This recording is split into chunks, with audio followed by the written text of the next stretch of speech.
Hello, tonight on the program, shareholders of defunct First Fund issue 2-week ultimatum to new fund managers to pay up their locked-up funds or face their wrath. As our growing money today they will tell us this, tomorrow they will tell us this. Give us our money to IASM. So we are pleading to the Ministry of Finance, the SEC, Reverend Ogba, that they should all come to our aid. We need our monies. Good news for Ghanaian exporters as US extends export-focused Africa Growth and Opportunity Act to 2025. More from the US ambassador to Ghana, who says there is high demand for Ghanaian products in the US. AGOA is now in force in the United States into 2025. So entrepreneurs don't have to worry, will AGOA be renewed from year to year? So that gives us certain predictability and certainty. Plus, switching to renewable energy, we'll hear how Ecobank Ghana is installing solar systems in its branches across the country to cut down on energy costs. Being environmentally conscious, the bank had, over the past 5 years, pursued a deliberate strategy of improving the contribution of solar to our energy consumption mix. This is Business Live. My name is Darryl Kwao. Details in a moment.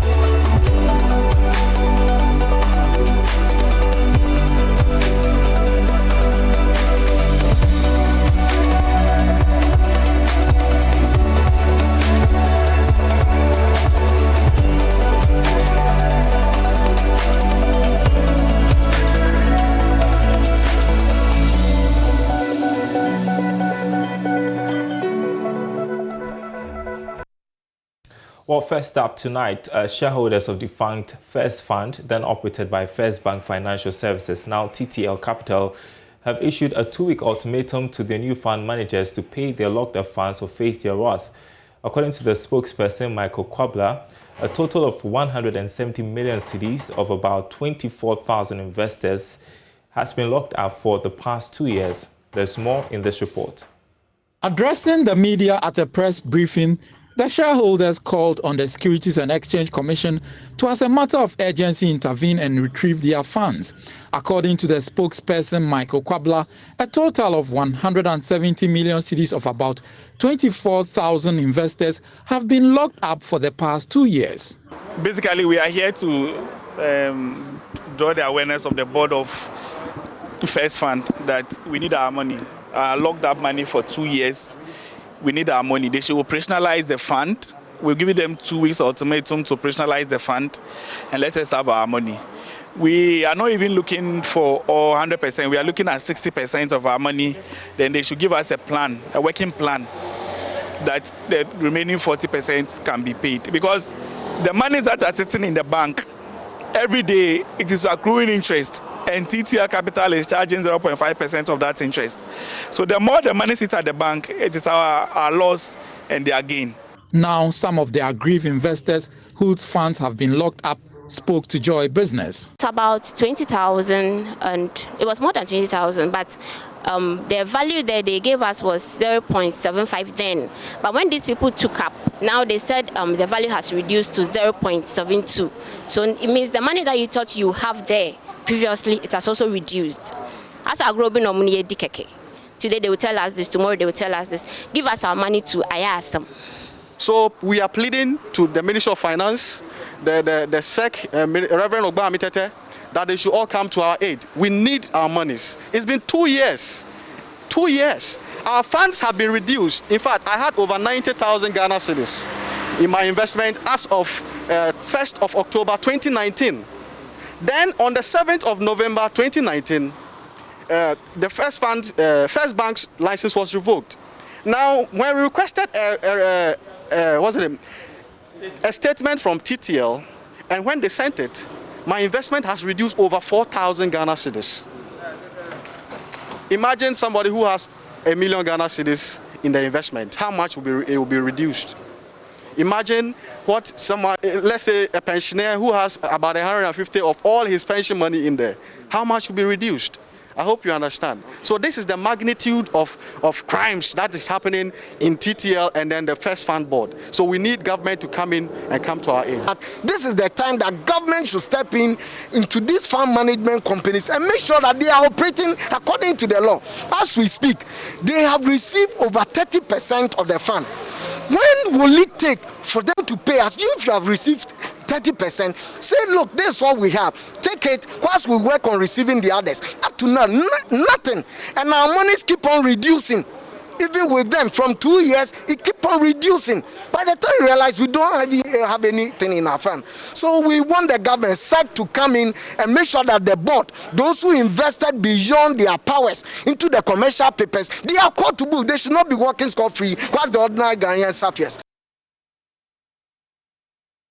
All right, now 4 years after the Bank of Ghana and the Securities and Exchange Commission closed down more than 400 institutions, no one has been convicted for causing the collapse. Now, also, 1.7 billion Ghana cedis out of the total 27 billion Ghana cedis in assets has been recovered from the shareholders. Now, former workers of the now defunct institutions who still struggle to make ends meet feel they're being punished for their previous employers' wrongdoing.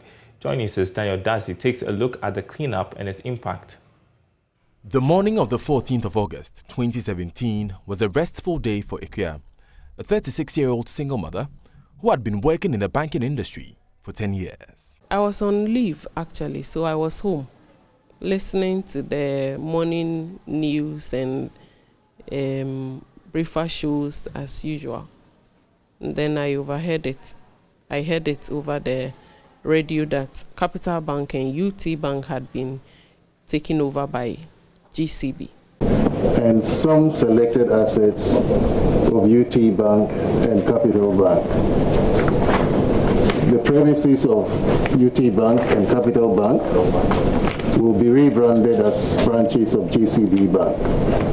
And all customers can continue to do normal business at these branches. Their continuous operation could have jeopardized not only their depositors' funds, but also posed a threat to the financial system. The announcement triggered a series of events which changed her reality and that of her 6-year-old daughter permanently. We went to the office in the morning and we were handed over our letters. So I went to the Uber office. It was some way, because I met all men in queue. You know, because I'm a woman, I'm unable to do the peak hours. What I get from doing Uber is daily upkeep. Food, utilities for just myself and my daughter. Yes, so for that one, Uber is able to do for me. But when it comes to major maintenance on even the car, where I have to purchase like a car battery for like 400 Ghana cedis, and it's a challenge, and even my rent. Ikea is one of the over 5,000 workers in 7 banks who lost their jobs as a result of the financial sector cleanup. Eventually, over 400 financial institutions closed their doors over the next 3 years, leaving many lives and livelihoods in peril. Another face behind these numbers is Jemima Mensah, who recently started a catering business. And it's still not easy because this money in this shop is not for spending. It's for turning around. We turn things around here.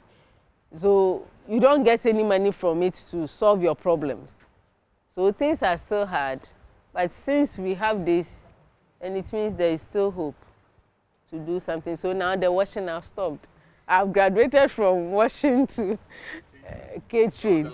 Though Ikea and Jemima do not agree with the actions taken by the Bank of Ghana, consultant Nana Otio-Champon explains Dr. Addison and his team took the best possible course of action. The justification, partly, some were weak in terms of capital, in terms of corporate governance, and in many other areas like risk management.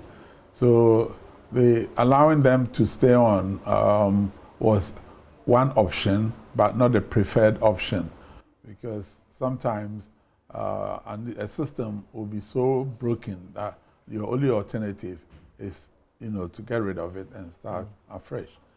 He is, however, disappointed that little progress has been made in recovering the lost funds from the shareholders of these institutions. Some 27 billion of assets have been identified by the receiver. We've been told that so far 1.7 billion has been recovered. Why? Partly because the auditors again are turning around to tell us that the assets were overvalued in the books of the banks. Who audited those accounts? It was these same auditors that audited. Now you've been asked to recoup and you are saying that the assets have been overvalued, so you are writing them down. 19 persons are currently standing trial for the alleged mismanagement which caused the collapse of the institutions, including former Bank of Ghana Governor Dr. Kwabena Dufo, former Deputy Governor Dr. Johnson Isiama, and Dr. Kofi Amoabeng, among others. It is not clear how much progress has been made in these cases, but there is no doubt that the impact of their alleged actions still leaves a bitter taste in the mouths of thousands like Jemima and Ikea. I don't feel a sense of belonging here. I feel like some people are more Ghanaian than others. Some people can just do whatever they like and get away with it. And it's like like they can just mismanage everything and they are spared, and the person that the mismanagement affects most is rather punished. I have a blind father at home who is sick. So how do I take care of that man and my kids? When it comes to these things, I get so emotional that I don't know. I don't know, but For Total Recall, Daniel Daze, Joy News, Accra. The banking sector cleanup 4 years on. Let's move away from that and talk about trade. The Africa Growth and Opportunity Act, AGOA, that gives Ghanaian and other African exporters access to the American market has been extended to 2025. The American ambassador to Ghana, Stephanie Sullivan, discloses to Joy Business the reason for the renewal and extension, according to her, is due to the high demand for Ghanaian goods and also the resolve by the U.S. government to grant Ghanaian exporters some certainty in their exports to the U.S. She was speaking with my colleague, Charles Aite. There's another facility that came as a consequence of the visit of then Secretary of Commerce Wilbur Ross, July 2018. It's a $300 million loan facility for small, medium enterprises for loan guarantees to import U.S. products and services that will help them go maybe from good to great. Because all the big companies, think about the tech companies, any company you've heard of started somewhere. And so, they say a mighty oak grows from a single acorn. Exactly. And so it's really important to nurture the entrepreneurs. And I know that the government of Ghana is looking at additional ways to make credit available to help boost the private sector, which is very key. Well, with the private sector comes the potential of exports, and under exports, we do know that the Africa Growth Opportunity Act, AGOA, has also seen so many businesses upscale in their export lines. Help me understand the state of AGOA as we speak now. Well, AGOA is now in force in the United States into 2025. So entrepreneurs don't have to worry, will AGOA be renewed from year to year? So that gives us certain predictability and certainty. There are about 1,800 different products that can be exported from Ghana duty-free into the United States. Some of these are in the agriculture sector, some of them are in the textile sector. Petroleum is a big beneficiary of AGOA as well. So again, through the West Africa Trade Hub, people can access resources that will help them better understand how to participate in AGOA. In 2019, I was together with the Chamber of Commerce in New York for the AGOA program, and I interacted with some of the stakeholders there. And one of the main concerns was that most of the African goods that often come on do not meet the FDA standard, hence most of them being rejected. And it baffles my mind, because even though the opportunities are there, most of these entrepreneurs shortfall of the requirement to meet the world market. How is this informing you? Well, there are a couple of things. One is the phytosanitary requirements are very clear, and we've done some capacity building and working with folks to meet those standards.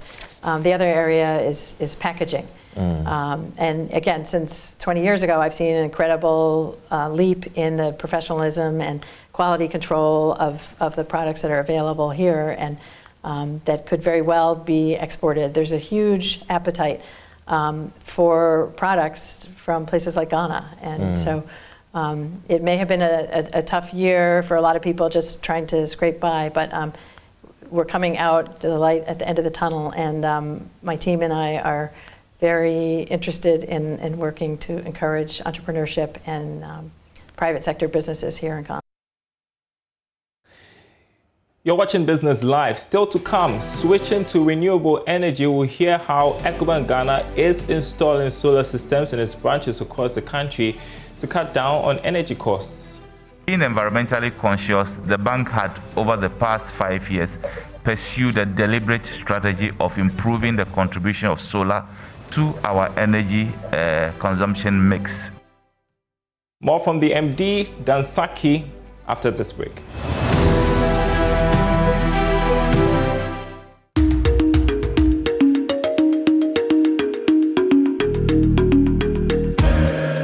On Moneylab today, we are going to learn about how investors can identify a fraudulent investment, popularly known as Ponzi schemes. These investments or Ponzi schemes don't have any underlying assets. They simply take money from new investors and give it to the old ones, and the cycle continues. So how would you be able to spot one? Number one, most Ponzi schemes, as I mentioned earlier, don't have any real assets. So anytime you are doing an investment, you need to understand what they will use your money for. Secondly, they are very difficult to explain. So anytime you are going to do an investment and it is very difficult for you to understand, or the person explaining it to you finds it very difficult explaining the modalities of the investment to you, then you need to think twice. Number three, they normally give outrageous returns. So anytime you are doing an investment and the returns are so high, you need to do some assessment in order to find out the key modalities surrounding such investment. And finally, most of these investments are not registered, they are not regulated, and then they don't have any proper documentation in place. Join us in our next edition of Moneylab as we continue the discussion.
Welcome back. Now, Ecobank Ghana has, as part of measures to save costs on energy, began switching to renewable energy. The bank has installed a full solar system in 32 of its operating branches across the country.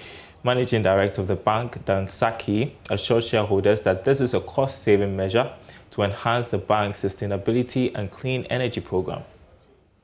Environmentally conscious, the bank had, over the past 5 years, pursued a deliberate strategy of improving the contribution of solar to our energy consumption mix. We do have 65 branches currently, and I can confirm that as we speak, 32 of these branches are running on solar. We have a joint plan to install solar on our branches, in our branches, to make sure that during the day we can be powered fully by solar, and if there is a shortfall, it can be met from the normal grid. So we have a hybrid situation where we are running on both solar and electricity energy in the branches. What is interesting is that we've achieved this without actually putting out any financial outlay, in the sense that we have engaged stakeholders who then walk into our branch, selected branches, install solar, and we have done the calculation such that we are basically spending the exact amount we were spending on electricity energy. Savings from the solar energy results in lower charges, and the savings are used to pay for the solar energy installations. So we expect that over 5 years, each of these solar energy installations will be fully amortized, and the actual savings would now be coming in after year 6. So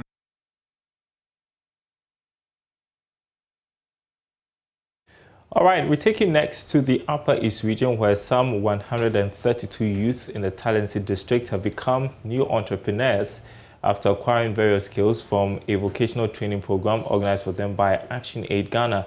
The training was to help them create their own jobs and be self-reliant. Here's a report by our correspondent, Albert Sorry. The entrepreneurial training program covered various skills such as soap making, basketry, pastry making, leatherworks, tiling, mobile phone repairs, and satellite installation. It was organized by non-governmental organization ActionAid Ghana with funding support from the Medical Foundation under a project known as Providing Employment Opportunities for Young People in Ghana. The project is being implemented in 3 regions and 4 districts and aims to train 500 youth in technical and vocational skills to help reduce youth unemployment in the country. The selection of beneficiaries was done with the community leaders playing a key role to ensure that persons with physical challenges and women who are the vulnerable in society were given priority. Terence Tiena is the project manager at ActionAid Ghana. With these employable skills, they can either start their business or they can gain decent jobs, employment in the private sector, where they can start earning some income to be able to support themselves, support their families, and also which would at the end support the community at large. If they are able to start their businesses and are able to recruit other youths to work with, or even train other youth, gradually the level of youth unemployment and also poverty around the community will begin to reduce. Gradually, the community will be economically empowered enough to be able to support its youth, which will reduce youths migrating to urban centers and also to down south to look for decent jobs, which sometimes they don't find. The Upper East Regional Director of the National Youth Authority, Francis Techi Koranting, was optimistic that the support given to the new trainees will go a long way to help produce a vibrantly employed youth for the country. Many a time, when it comes to employment, many people think it has to do with white-collar jobs, so that everybody wants to sit in an office. But then look at a typical day, when those of us who want to be in an office prepare to go to the office. We have to go and bath. Somebody makes sure that the water is there. We have to dress up. The dresses we wear, the footwear, everything, somebody makes sure that they are there. Even the pomade, talk about the soap. People will be coming to you to enroll for apprenticeship. All right, and that's Business Live tonight. Thanks for watching. My name is Daryl Kwao. More news on our website, myjoyonline.com/business. We'll see you same time tomorrow.